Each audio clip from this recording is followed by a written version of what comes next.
Hey guys, welcome back to our channel. আশা করি তোমরা সবাই ভালো আছো। আমি তো খুবই ভালো আছি। আজকের দিনটি ছিল পয়লা বৈশাখ, সবাইকে জানাই শুভ নববর্ষ। তাই বেরিয়ে পড়লাম পুজো দিতে।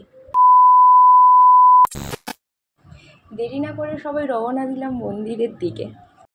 তাই আমরা সবাই বাস স্ট্যান্ডে দিয়ে যাচ্ছি বাস ধরার জন্য। বাসে উঠে সিট পাওয়ার আনন্দে আগে চুলটা ঠিক করে নিলাম। আমরা মন্দিরে পৌঁছে আগে পুজো দিয়ে দিলাম। সেখানে তো প্রচুর ভিড়, তাই অ্যাকচুয়ালি ভিডিও শ্যুট করতে পারিনি। হ্যাঁ, তোমরা কি কেউ গেস করতে পেরেছো এটা কোথাকার মন্দির? হ্যাঁ, এটা বর্গভীমা মন্দির। তোমরা যদি কেউ এসে থাকো আমার আগে, অবশ্যই কমেন্ট সেকশানে জানিও।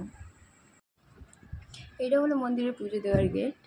আমরা তো পুজো দিয়ে দিয়েছি, তারপর মন্দিরটার একটু চারিদিক ঘুরে ঘুরে দেখছি। এটাই হলো আসল মন্দির।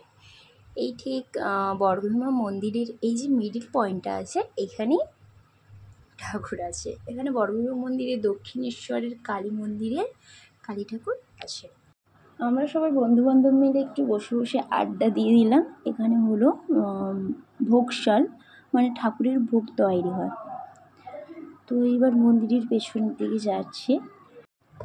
আমরা এখানে বন্ধুবান্ধব মিলে সবাই একটু ফটোশ্যুট করে যাচ্ছি এবার বাইরের দিকে। এবার খাওয়া দাওয়া করতে হবে। আমরা সবাই খাওয়া দাওয়া কমপ্লিট করে এবার রওনা দেবো রুমের দিকে। বন্ধুরা, ভিডিওটি যদি ভালো লেগে থাকে অবশ্যই চ্যানেলটি সাবস্ক্রাইব করে দিও এবং লাইক কমেন্ট করতে ভুলো না কিন্তু।